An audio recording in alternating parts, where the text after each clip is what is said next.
Ah, merci. Alors déjà, merci beaucoup de me recevoir. C'est vraiment un honneur d'être avec vous aujourd'hui. Merci d'avoir choisi de passer la soirée ensemble. Je sais que vous avez probablement plein de propositions d'activités à côté de ça. Et donc, merci beaucoup. Pour la petite histoire, c'est en 2017, lors de LKFR, qu'il y a une personne, après avoir présenté justement, comme le disait Asna tout à l'heure, Montessori Extended, il y a une personne qui nous a demandé « Et c'est quoi le jeu Montessori Extended ?» Du coup, on s'est cassé la tête et puis ça c'est sorti. On a fait un jeu de cartes, qui est sorti, je sais pas, il y a 1 an à peu près, et qui contient finalement certaines choses que je vais vous présenter aujourd'hui. Peut-être que vous vous demandez pourquoi j'ai choisi d'aborder ce thème-là de l'entreprise apprenante, parce que je suis tout simplement convaincue que nos organisations vont apprendre vite. Et donc, comment les rendre apprenantes pour que l'apprentissage soit durable et agréable? C'est un peu cette question-là que j'aimerais qu'on réussisse à répondre ensemble aujourd'hui. Et ce que je vais vous proposer, en fait, ce sont le résultat de réflexion, de lecture, d'expérimentation. Voilà. Donc, je suis vraiment très reconnaissante de votre présence. Et à chaque fois que j'ai l'occasion de faire des événements de ce type, les feedbacks sont extrêmement enrichissants, ce qui permet d'avoir quelque chose de plus à présenter la fois d'après. Donc, merci d'avance pour vos feedbacks. Alors, comme le disait là sur Emo, on ne vous voit pas. Donc, vraiment, si vous pouvez partager vos réactions au fil de l'eau dans le chat, ce serait vraiment très apprécié. Si vous avez des questions, vous pouvez les mettre dans le Q&A. Et puis, si vous avez votre cellulaire, votre portable à portée de main, ce serait super parce que je vais vous solliciter assez régulièrement, justement pour prendre le pouls finalement de comment ça se passe pour vous. Donc, je vous invite même dès maintenant à aller sur le site menti.com avec le code 83 01 22 9 et puis de vous tenir prêt. Je m'appelle Mise Rabé Mananjara, je me définis comme une agilopathe. Je pratique donc l'agilopathie, ne cherchez pas, ce sont des mots que j'ai inventés parce que ça me parlait. Je les ai inventés à partir de agilité et puis tout ce qu'on retrouve derrière naturopathe, éthiopathe, etc.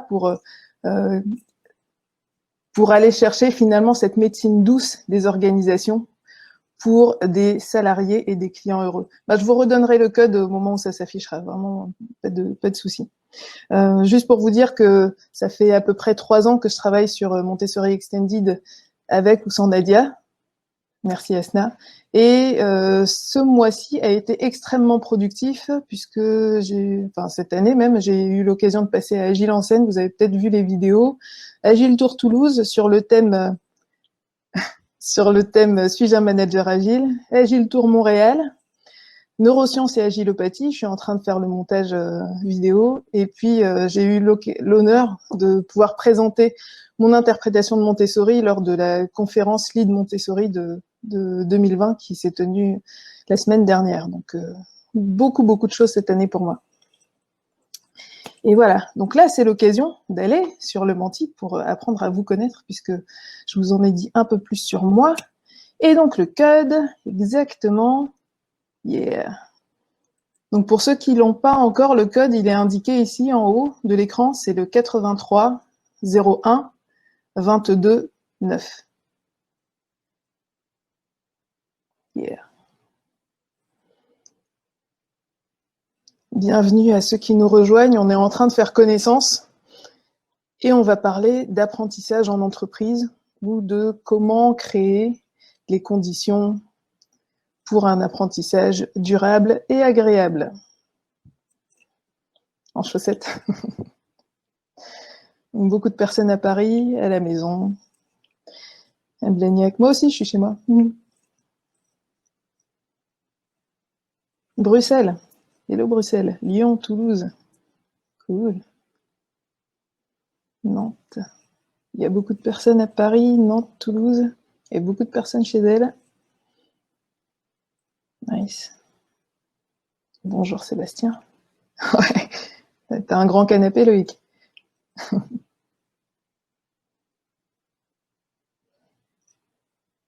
Ok, je vous laisse encore un petit peu de temps pour vous connecter, parce que j'ai deux autres questions derrière. C'est bon, ça loge. Okay, beaucoup de personnes à Paris. Hein.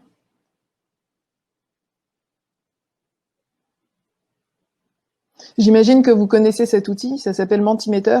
Et donc, cette fonctionnalité-là de nuage de mots affiche en plus grand le mot qui est répété. Donc, il fait pas. Si par exemple vous avez écrit avec des majuscules, ben, il l'écrit en minuscule pour avoir une vision la plus fiable possible. C'est bon, ok, ça s'est stabilisé. Je vous propose de passer à la deuxième question, qui est avec quelles attentes arrivez-vous ici aujourd'hui? Qu'est-ce qui a fait que ce thème, cette conférence a peut-être attisé votre curiosité ou votre intérêt? Apprendre à apprendre et apprendre.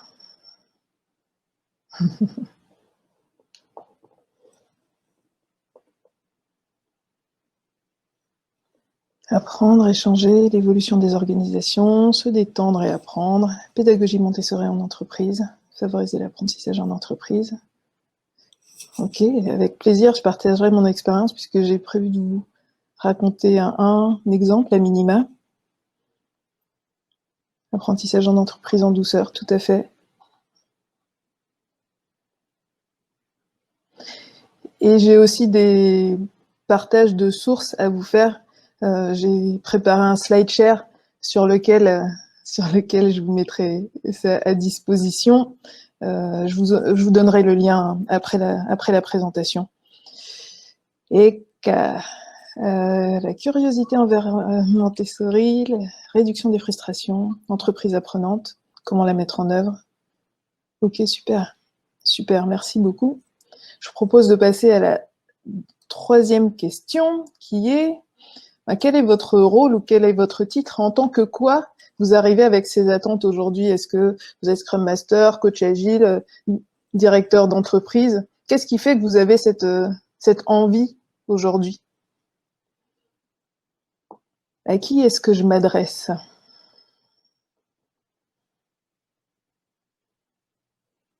Okay. Bonjour Lionel. Bonjour Benjamin. Alors si vous voulez, vous pouvez rendre ça, faire en sorte qu'on ait la visibilité sur l'ensemble des personnes qui nous accompagnent aujourd'hui, qui sont avec nous aujourd'hui, et y répondre directement dans le Menti. Donc pour ça, il faut aller sur www.menti.com et utiliser le code qui est indiqué ici, 83 01 22 et 9. Donc on a beaucoup de coachs agiles, managers coach, des développeurs, des chefs d'entreprise, ok, architecte logiciel, maman, c'est très utile à la maison aussi, c'est sûr.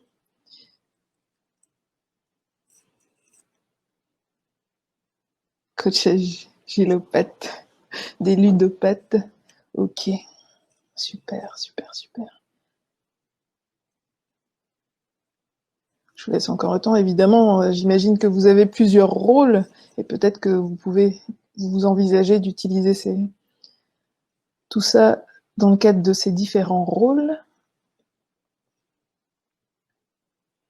Oui, merci Asna.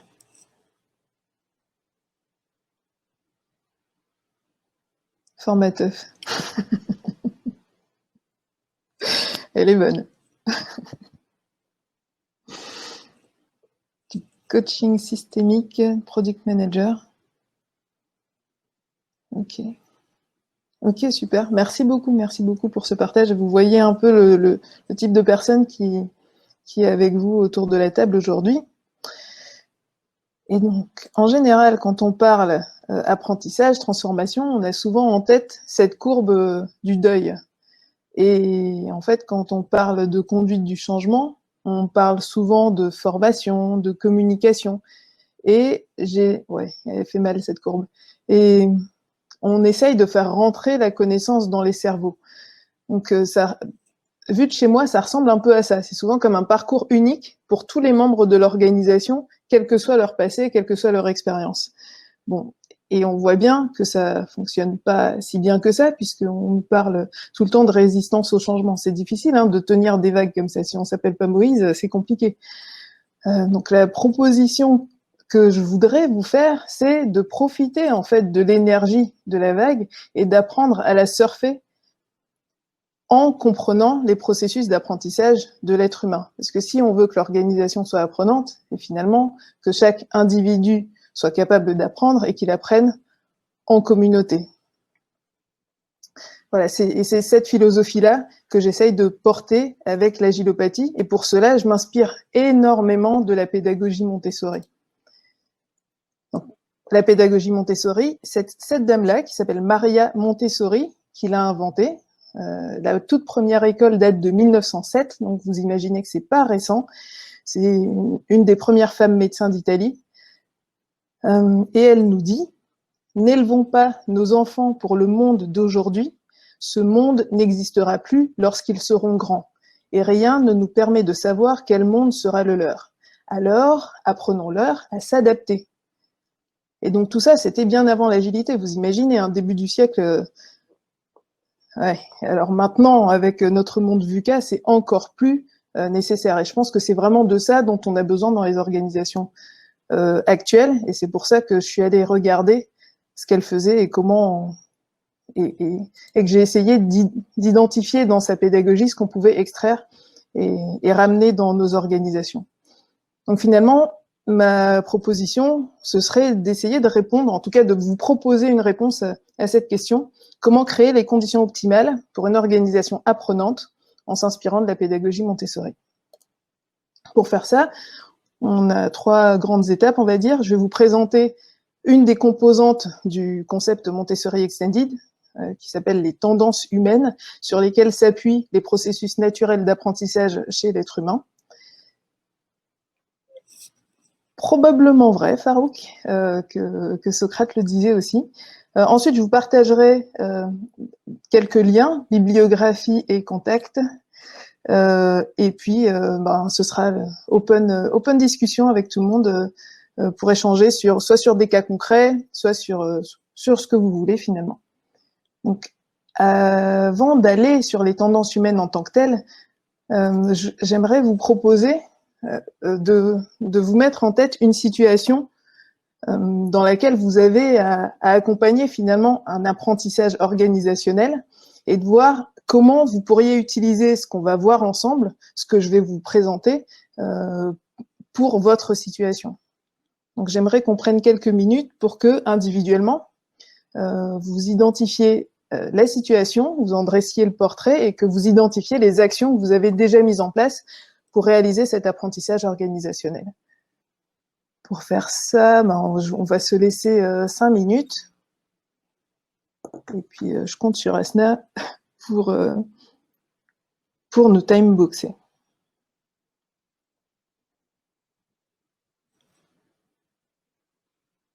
Merci Asna.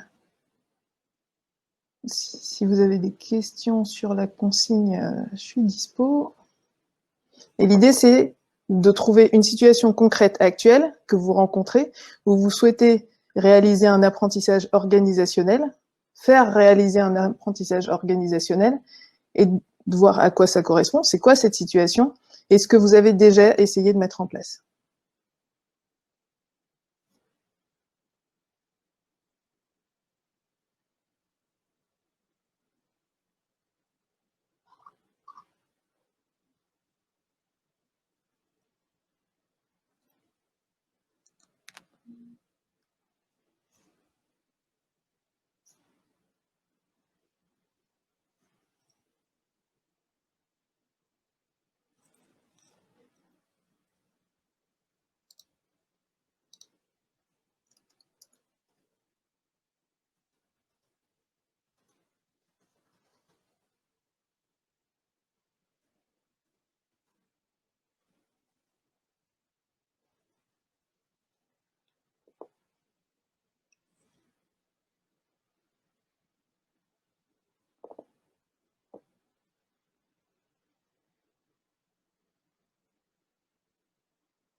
Après, vous pouvez réfléchir à des choses en interne, hein, à la maison, par exemple. Si vous vivez en communauté, genre familiale, il y a probablement des apprentissages.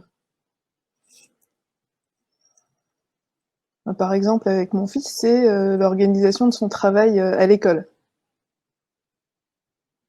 Donc Asna nous dit qu'il reste 2 minutes 30, on est à la moitié du temps. Par exemple, ça pourrait être ça, Aurélie. Pourquoi pas?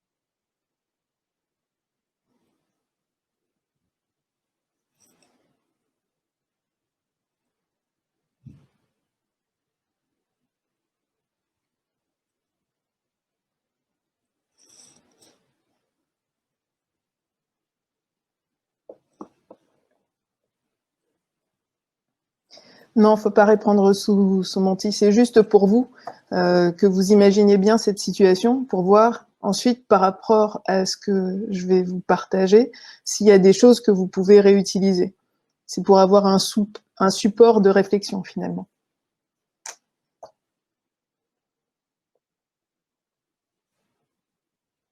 Parce que idéalement, chacun pourrait repartir de cette session avec des actions concrètes à mettre en place pour sa situation. Il reste 1 minute.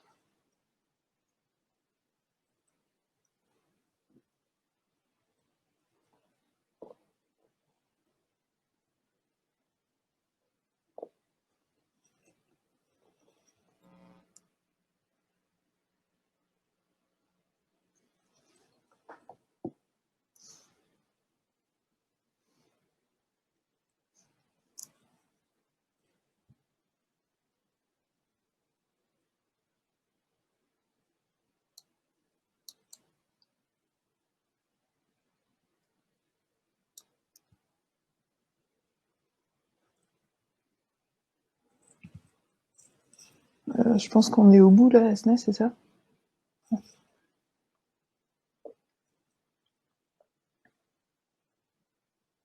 Ok, super. Merci.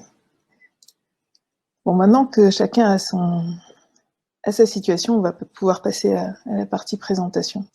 Donc, en commençant par les tendances humaines. Et tout ce que je vais vous présenter, en fait, ça s'appuie sur des convictions profondes que j'ai présentées déjà en 2017. Et à chaque fois que je revois une présentation pour un événement, ben, j'arrive pas à voir ce que je pourrais y changer. Donc, je vous les présente telles quelles. Les convictions qui portent Montessori Extended. L'être humain est bon tant que le système le lui permet. L'être humain est intelligent et il a un potentiel infini d'apprentissage. La motivation intrinsèque est le moteur de l'apprentissage et de la performance. L'environnement sécurisant permet d'être soi-même. Et chaque situation est unique. Donc on ne peut pas faire du copier-coller d'une solution qui viendrait d'ailleurs. Donc l'approche pour cette situation doit être empirique. On va observer, analyser, expérimenter, raisonner et conceptualiser.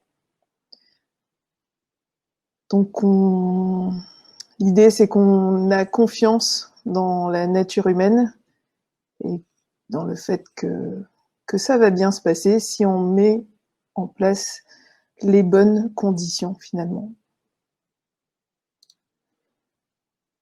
Dans Montessori Extended, et vous pourrez peut-être le voir dans d'autres vidéos, il y a 4 grandes composantes finalement: le plan de développement de l'équipe, les axes de la collaboration, les tendances humaines et l'environnement préparé qui va soutenir, permettre que l'équipe traverse ce plan de développement, que la collaboration soit construite au fur et à mesure ou que les tendances humaines puissent s'exprimer. Et aujourd'hui, on va se concentrer sur les tendances humaines. Une autre information à comprendre aussi par rapport au concept, c'est que finalement, c'est fractal.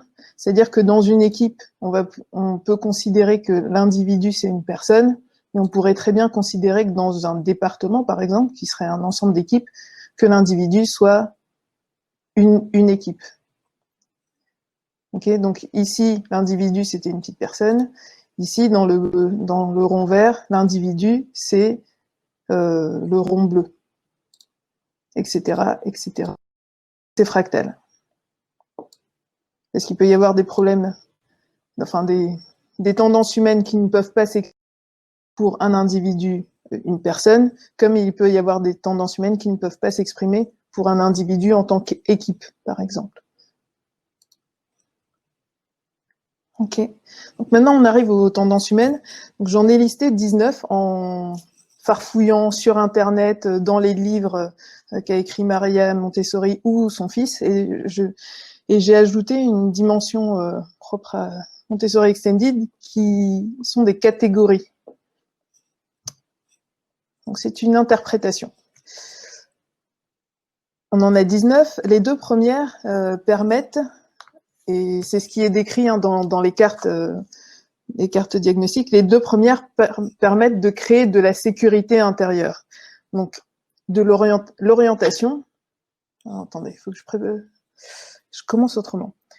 L'être humain, il a très très peu d'instinct et il a pu survivre parce que il s'est adapté. Et pour s'adapter, en fait, il y a ces tendances humaines, ces pulsions naturelles qui existent en lui, quel que soit son âge.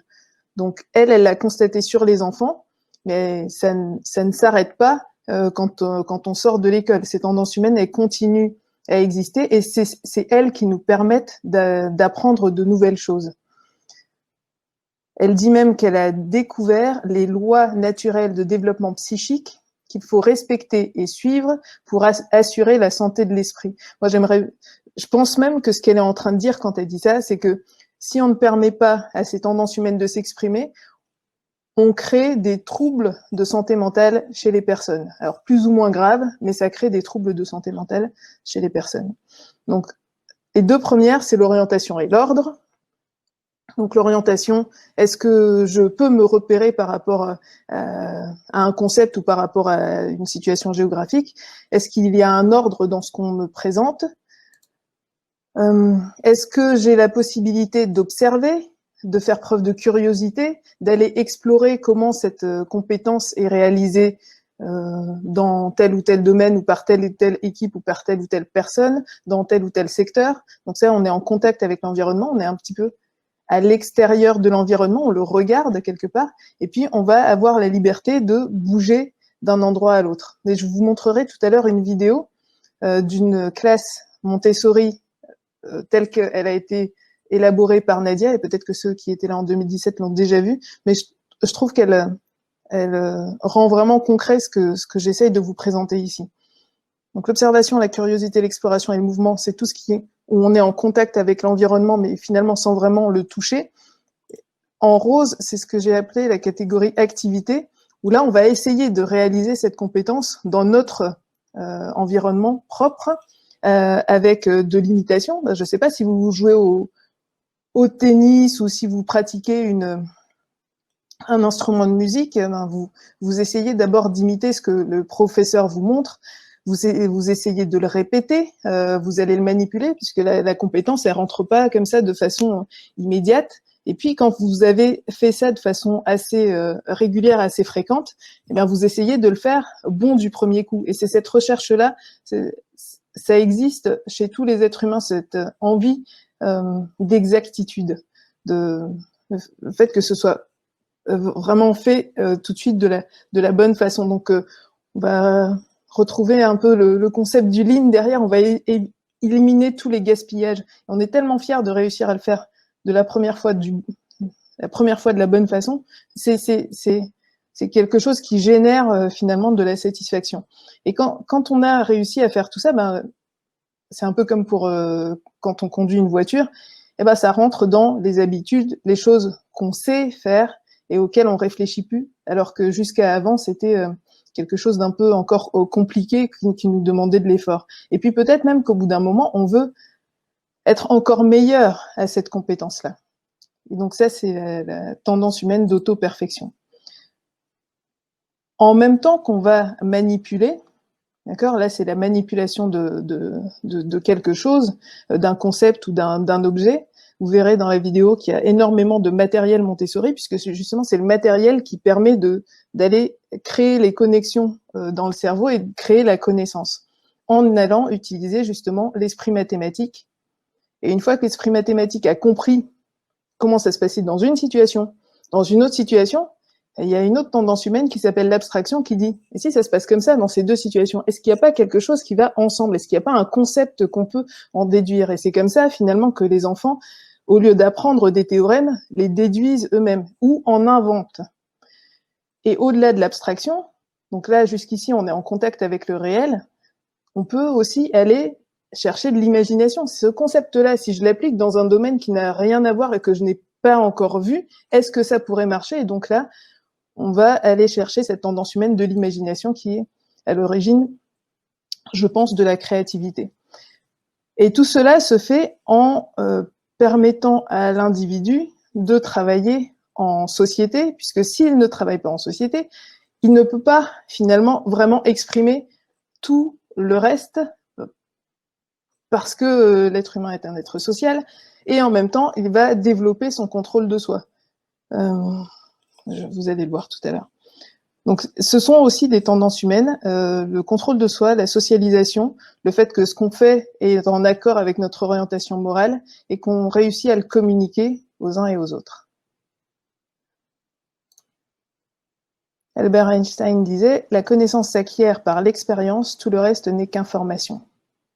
Et Démocrite, qui est un philosophe antique grec, disait « Rien n'existe dans notre intelligence qui n'ait d'abord été dans nos sens ». La position d'une tendance a-t-elle un sens sur ton diagramme? Pas encore, mais juste après, je vous proposerai un sens. Je vais vous partager maintenant cette vidéo. Je vais devoir monter le son de mon côté, mais normalement, ça devrait fonctionner. Dites-moi si vous entendez.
Alors, c'est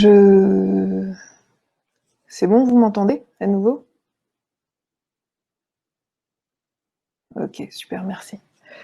Alors, je voulais vous montrer cette vidéo parce que je trouve qu'elle est assez parlante. Elle montre vraiment comment l'environnement a été mis en place pour permettre aux enfants, finalement, d'exprimer toutes ces tendances humaines. Et c'est pour ça que Maria n'utilise pas de la descente d'informations, mais elle met à disposition un environnement et une communauté qui permet aux enfants de l'exprimer, les exprimer. J'ai une petite question pour vous sur Menti.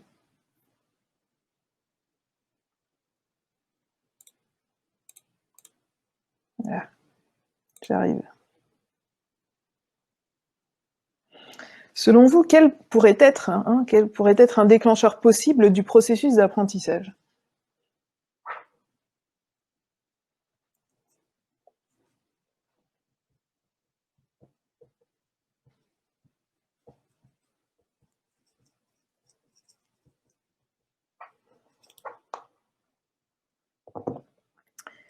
On a de la curiosité, de la manipulation, de l'envie, donner à toucher, du plaisir, du sens, du mimétisme, du volontariat, ouais, du besoin, l'œil explorateur, l'importance de l'observation, ouais.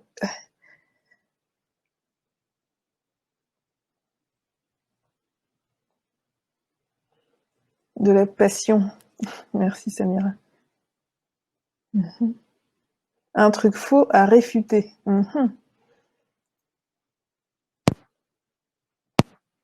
Qui serait quelque part comme de la curiosité, non? Un écart entre une attente et quelque chose qu'on constate, et puis on se dit est-ce qu'il n'y aurait pas un truc à creuser ici?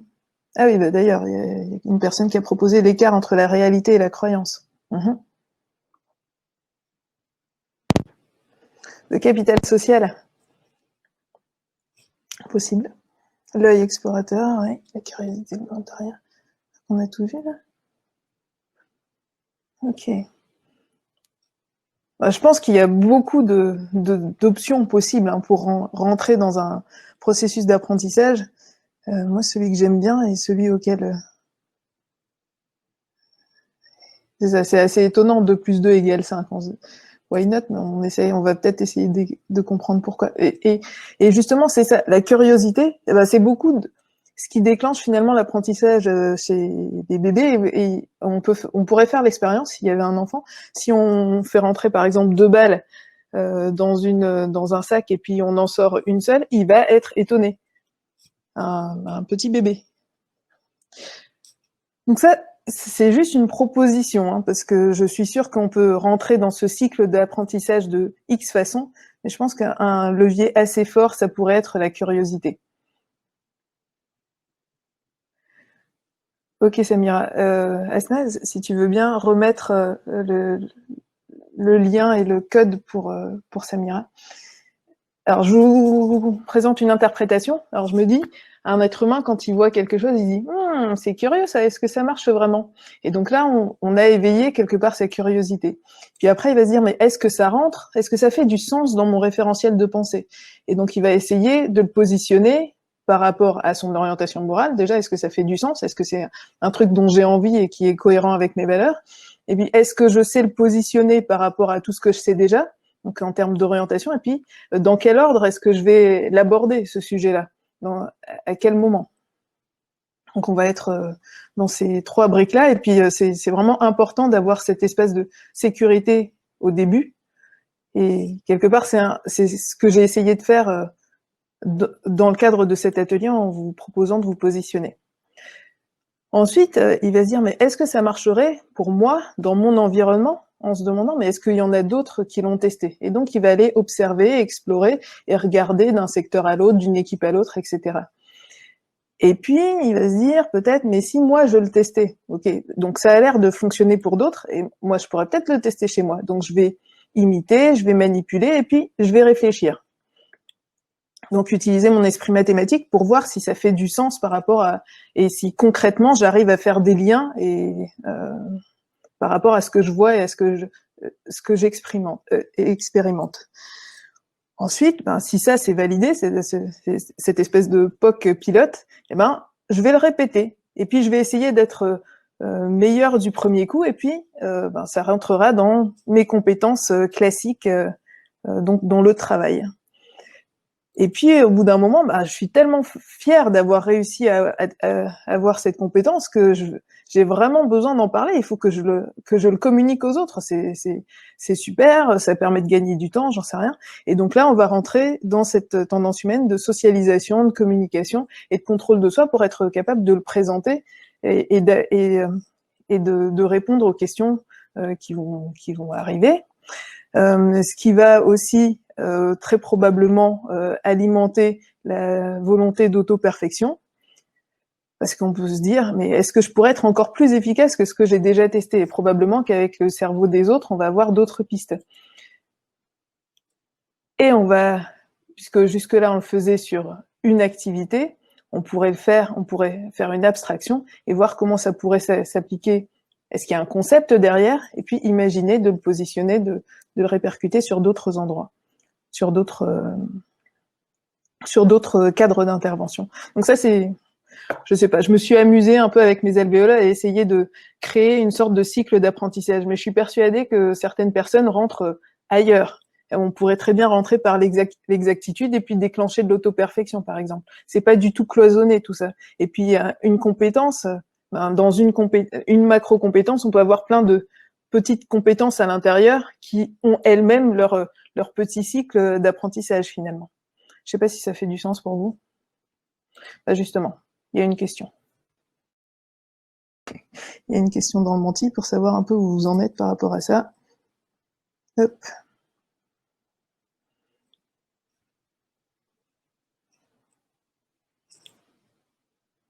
Est-ce que ça fait du sens pour vous ce que je vous raconte jusqu'à maintenant? Vous pouvez balancer le premier mot qui vous vient à l'esprit, c'est juste pour que je sache un peu comment vont les gens dans la salle. Ok. Cool. Parfait. Donc, je vais continuer avec une présentation d'un cas concret. Peut-être que ce sera encore plus concret. Super. Donc, la dernière... dernier accompagnement sur lequel je suis intervenue, donc le cas d'usage, c'est l'usage de Jira dans l'organisation. Transformation agile, pour beaucoup, ça veut dire on va utiliser Jira. Et quelle est la situation? Donc les rôles au sein de l'organisation évoluent. Il y a des personnes qui sont en charge du suivi du budget. Oui, Farouk, c'est Jira, mais bon, là c'est ce cas-là. Les personnes en charge du suivi du budget, ils s'appellent des PCO, ils utilisent un outil au PMI très MS Project-like, et les personnes en charge des projets, les opérationnels, ceux qui font avec une approche agile, ils utilisent un autre outil qu'on appelle Jira. Et donc, pour les PCO, c'est compliqué d'obtenir une information fiable qui va permettre de présenter l'avancement du projet à la direction, puisque c'est ça le rôle des PCO, savoir où on en est sur le budget, où on en est en termes d'avancement, est-ce qu'on va réussir à tenir le plan? Vous voyez les problèmes arriver? Donc cette différence de perception cette différence de point de vue sur le réel liée aussi aux outils fait qu'on n'a pas une vraie transparence sur l'état d'avancement des projets et ça crée de la tension à l'intérieur même des équipes et la communication entre les rôles semble compliquée. Donc on a, comme dans une équipe, on a les PCO qui sont un petit peu à l'écart. Alors, qu'est-ce que l'organisation fournit à l'ensemble de ces intervenants, et plus spécifiquement pour les PCO? Elle propose des formations Jira de base, comment créer un ticket. Et puis, elle propose du coaching sur les approches agiles, soit pour le projet, soit de façon individuelle en fonction des personnes qui sont intéressées. Pas l'impression que les soucis viennent des outils. C'est fort possible. Donc, pour les personnes, les PCO, c'est impossible pour le moment avec juste la formation Jira et le coaching sur les approches agiles, c'est impossible pour eux d'expérimenter Jira. Ce serait la découverte d'un nouvel outil, le développement d'une nouvelle compétence, en dehors des projets réels. Donc, ils seraient directement en production s'ils voulaient faire des expérimentations, tester ou apprendre à utiliser l'outil pour réussir à avoir un langage commun avec leurs collègues. Et en gros, ils ont deux options. Soit ils demandent à des personnes de leurs équipes de les aider à comprendre comment ça fonctionne, auquel cas ils se disent bah, je vais les ennuyer, je vais encore passer pour le chieur de service, sachant que déjà PCO, c'est du contrôle, donc c'est pas forcément très apprécié. Bah, c'est leur travail, on a besoin de reddition de compte, donc ils font leur travail. Mais si en plus ils doivent demander comment ça fonctionne cet outil, c'est pas forcément le plus simple comme approche pour eux. Et ensuite, ils peuvent aussi essayer d'aller directement dans l'outil et de faire des choses, mais bah, ils risquent de faire des erreurs et ils ont un peu peur que ça ait des impacts négatifs sur leur équipe projet. Alors si je vous remets ici le cycle d'apprentissage,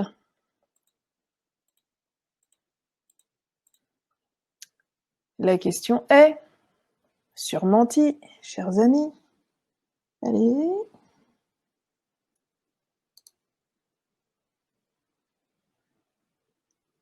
Quel serait votre choix de tendance humaine à explorer?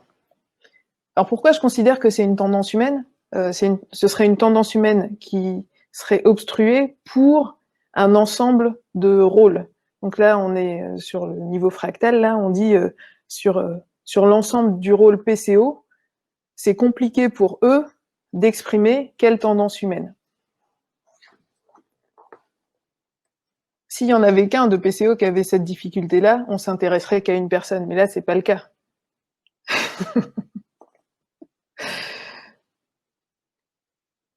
Les paris sont ouverts. Alors, est-ce que ce serait l'observation? Est-ce que ce serait l'exactitude? Est-ce que ce serait la répétition?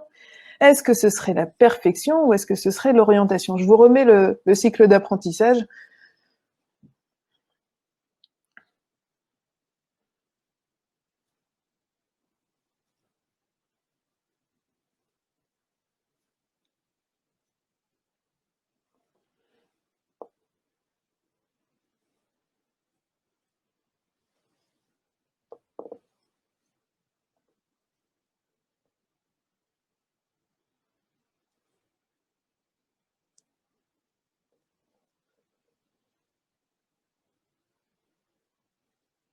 Ça bouge plus? Ça bouge encore? Vous réfléchissez? Vous en êtes où? On dit que tout le monde a répondu?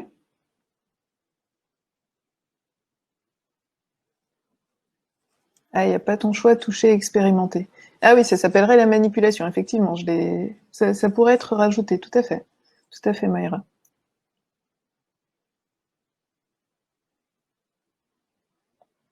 C'est ça, vous êtes 48, il y en a 23 qui ont répondu. Ouais.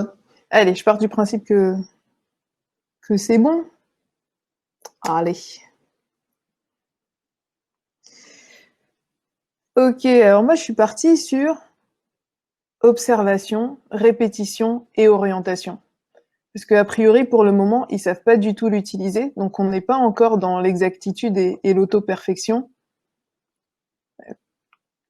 Pour moi, on est dans un mix de plusieurs tendances humaines qui peuvent pas s'exprimer pour ce rôle de PCO, puisque justement l'organisation ne fournit pas ces moyens-là. D'accord? C'est pas une question de personne, c'est une question de système finalement qui soutient l'expression de ces tendances humaines. Donc, qu'est-ce qu'on a fait? Notre intention, c'était de créer un espace sûr où les gens peuvent expérimenter, observer, répéter. Donc, on a créé des ateliers hands-on Jira, toutes les 3 semaines, 1h30, ou en ligne, parce que c'était en temps de confinement. Avec qui? Les personnes qui ont envie.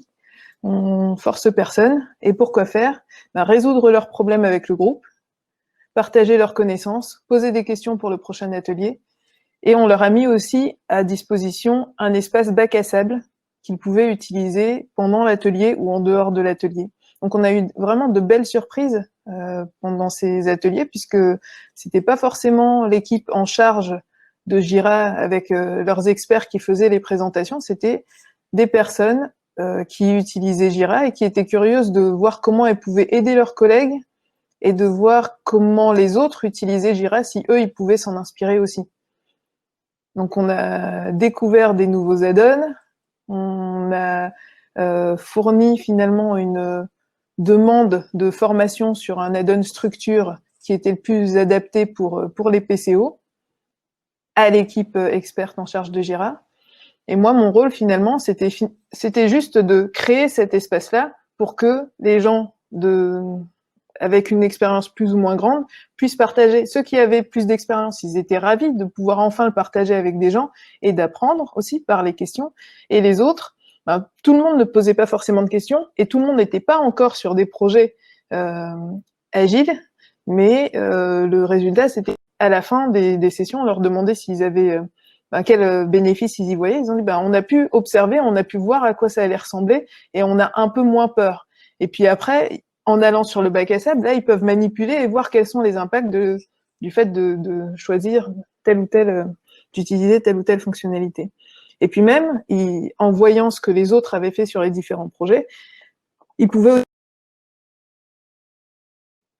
les PO, les Scrum Masters et autres chefs de projet pour comprendre les différentes versions, les différentes releases, et le mettre exactement de la manipulation aussi, et le mettre dans leur projet au PMI, pour que ça ait une certaine cohérence. Donc ça a fait la communication, mais on n'est pas allé sur des formations à la communication entre les personnes. On a essayé de déverrouiller le nœud qui était « je ne sais pas utiliser Jira et j'ai peur d'embêter mes collègues si je leur demande ». On aurait pu très bien faire aussi des vies ma vie. Là, comme on était à distance, ça c'est une proposition exactement, Xavier. En fait, il y a 40 000 idées possibles. Ça c'est une proposition, ça ne veut pas dire que c'est la chose à faire. C'est juste que par rapport à, on va voir, par rapport à toutes ces tendances humaines-là, qu'est-ce que l'organisation propose pour satisfaire les personnes qui sont pas toutes au même niveau de développement de leurs compétences par rapport à ça, par rapport à une compétence en particulier. Et au même niveau dans le cycle d'apprentissage d'expression de leurs tendances humaines. Je ne sais pas si c'est très clair. Donc mon rôle, c'était de co-organiser et de co-animer les ateliers pour que ensuite ça puisse tourner, ça puisse être animé par des personnes qui font partie directement de cette communauté. Moi, je voulais juste la lancer. On a invité l'équipe en charge de l'outil Jira, parce qu'on a mis ça en place, parce que eux, ils avaient beaucoup de travail à faire, donc on était plus là en soutien de cette équipe Jira. On a enregistré les sessions pour ceux qui ne pouvaient pas être présents, mais qui étaient curieux de savoir ce qui était mis à disposition. Et on en a fait la promotion au sein d'autres communautés de pratique. Résultat, on a commencé avec une douzaine de personnes. Alors, j'ai pas les statistiques sur le visionnage des vidéos. Et puis, régulièrement, on en a eu 25. Et puis, on est passé à 2 sessions par mois. Ils ont rebaptisé les workshops pour que ce soit un nom français. Donc, ça s'appelle maintenant Nation Jira. L'outil est un peu plus adopté, plus maîtrisé. Et ce qu'on voulait au départ, c'était plus de transparence et plus de discussion entre les PCO et les équipes.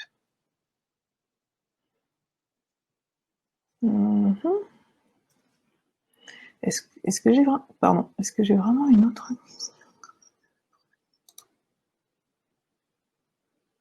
Ah non, ok, non, bon tant pis pour comment ça va pour vous aujourd'hui.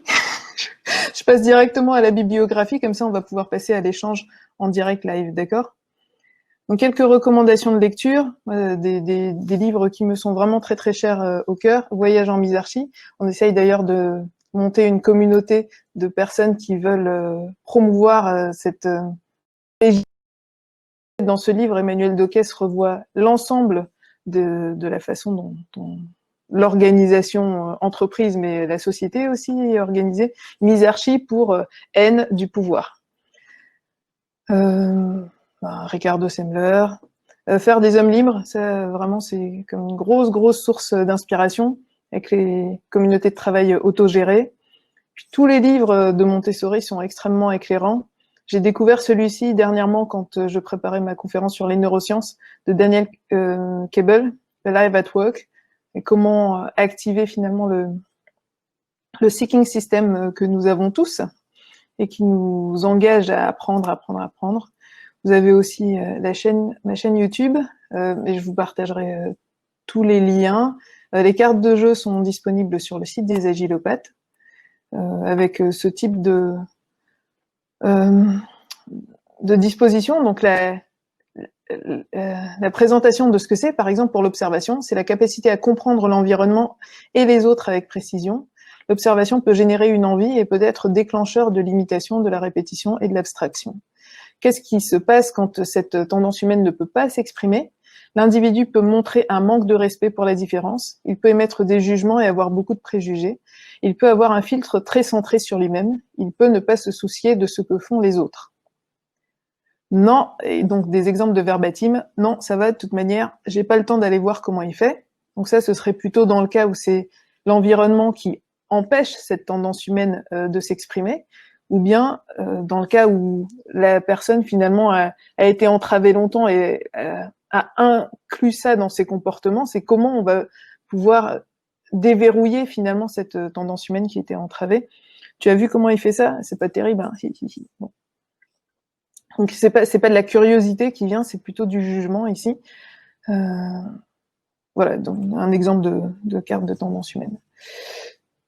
Si vous voulez qu'on reste en contact, eh bien vous pouvez me retrouver sur LinkedIn, Twitter, Facebook, YouTube, Meetup, Eventbrite. Vous avez mon mail et aussi le jeudi 10 décembre avec Xavier Huet, qui est dans la salle aujourd'hui. On va animer pour les formations de Noël un atelier sur 2 heures qui s'appelle « Suis-je un manager agile ?» Ce sera de 14 à 16 heures heure de Montréal, de 20 heures à 22 heures heure de Paris. Et pour vous inscrire, il vous suffit d'aller sur formationdenoël.fr. Donc le principe, c'est que les participants font un don pour suivre la formation et ils contribuent ainsi à financer les actions caritatives.